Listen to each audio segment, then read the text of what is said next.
Assalamualaikum, hai teman-teman. Perkenalkan, namaku Desa Restiani. Kalian pasti sudah pernah mendengar tentang penyempuhan logam kan? Itu loh yang biasa dilakukan oleh para penjual emas di pasar ataupun di pusat perbelanjaan.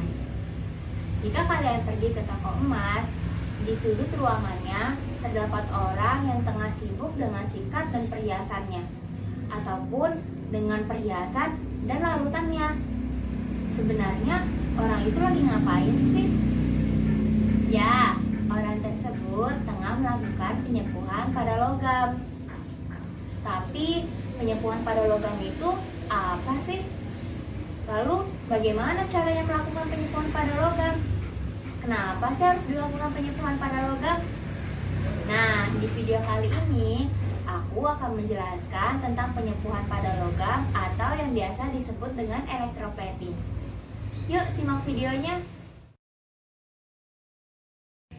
Penyempuhan logam atau yang biasa disebut dengan elektroplating merupakan salah satu teknik melapisi logam dengan logam lain melalui proses elektrolisis dengan tujuan untuk menghasilkan logam dengan kualitas yang lebih baik.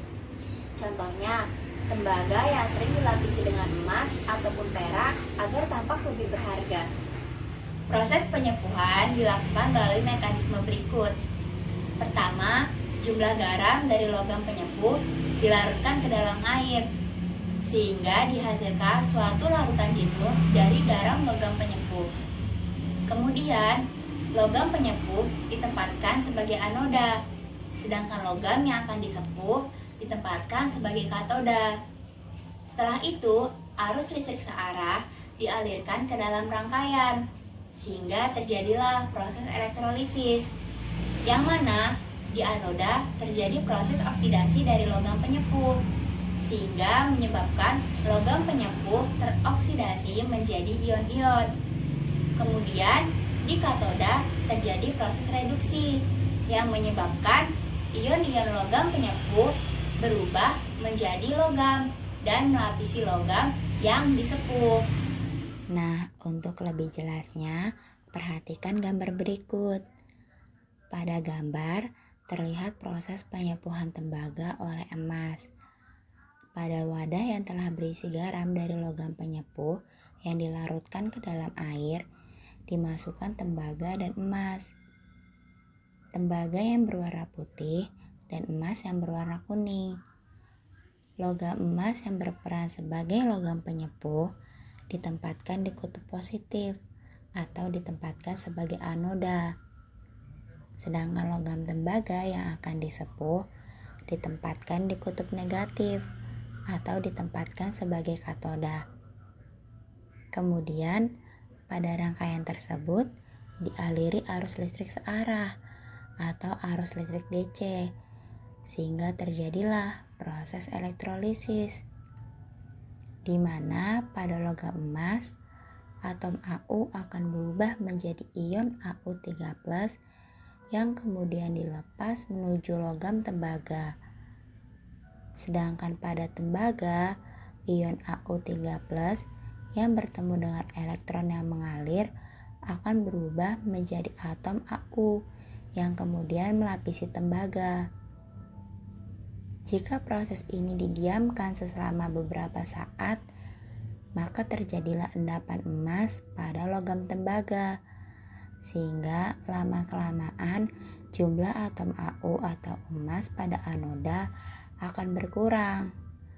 Inilah yang disebut proses penyempuhan logam tembaga oleh emas. Lalu, kenapa sih harus dilakukan penyempuhan pada logam? Tujuan dari penyempuhan logam ini adalah untuk menghasilkan logam dengan kualitas yang lebih baik, baik dari segi kemilalnya ataupun tampilannya. Contoh yang banyak sering ditemui adalah tembaga yang dilapisi oleh perak ataupun emas agar tampak lebih menarik dan memiliki harga jual yang tinggi. Elektroplating juga digunakan untuk melindungi logam dari korosi. Logam besi atau baja sangat mudah terkena korosi. Oleh karena itu, untuk melindungi logam besi atau baja dari korosi, perlu dilapisi oleh suatu logam yang sukar teroksidasi, misalnya nikel, timah, perak, atau emas.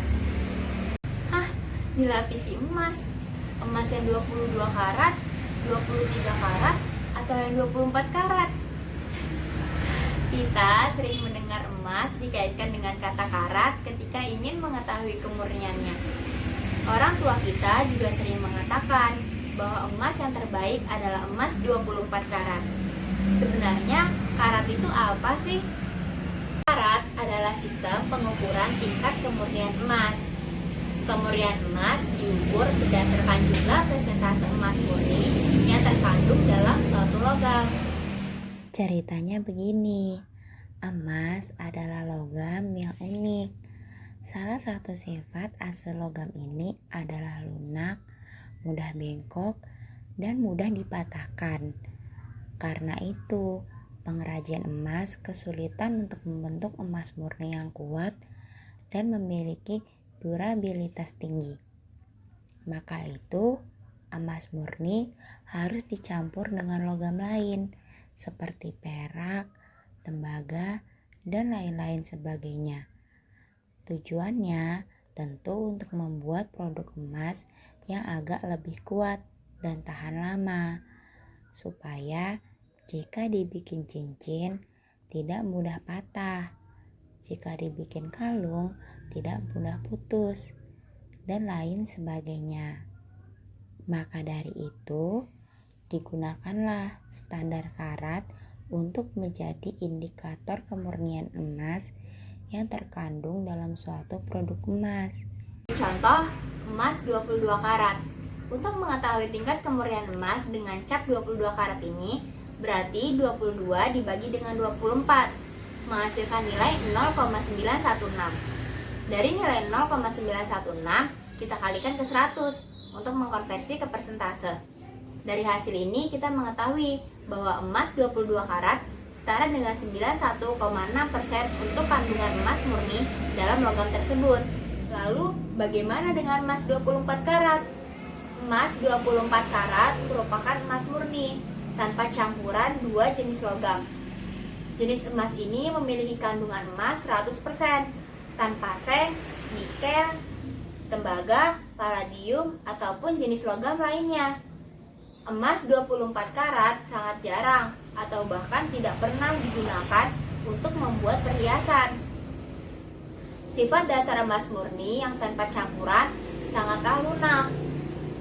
Oleh karena itu, apabila emas 24 karat dijadikan perhiasan, tidak akan tahan lama karena tidak tahan goresan dan sangat mudah berubah bentuk. Oleh karena itu, emas 24 karat sangat jarang digunakan sebagai perhiasan untuk cincin pernikahan, cincin tunangan, ataupun perhiasan lainnya. Lalu, adakah produk emas 24 karat?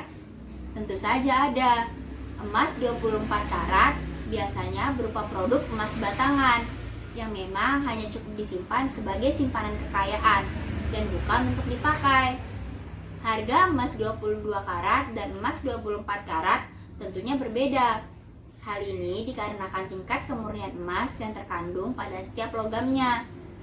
Harga emas 22 karat pun dapat berubah-ubah mengikuti harga pasar.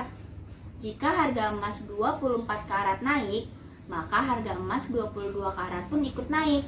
Begitupun sebaliknya, jika harga emas 24 karat turun, maka itu artinya emas 22 karat pun akan ikut turun. Selain emas 22 karat dan emas 24 karat, ada nggak sih emas-emas yang lain? Tentu saja ada. Selain emas 22 karat dan emas 24 karat, masih banyak emas dengan kandungan kadar yang berbeda. Ada emas 23 karat, emas 18 karat, 16 karat, 14 karat, 10 karat, dan yang terendah yaitu emas dengan kandungan 9 karat yang memiliki tingkat kemurnian emas 37,5%. Aku mau investasi nih, tapi lebih baik menggunakan perhiasan atau emas batangan ya. Untuk investasi lebih baik menggunakan emas batangan daripada perhiasan. Loh, kenapa? Itu karena harga emas batangan ketika dibeli dapat lebih murah daripada perhiasan. Sementara ketika kita jual kembali, emas batangan jelas bisa terjual lebih mahal karena biasanya penadah hanya menghitung harga dari berat dan kandungannya, tidak mempersoalkan bentuk perhiasannya. Nah, cukup sekian penjelasan tentang penyapuhan logam atau yang biasa disebut dengan electroplating. Semoga kalian bisa lebih paham mengenai penyapuhan logam. Cukup sekian, terima kasih. Wassalamualaikum warahmatullahi wabarakatuh.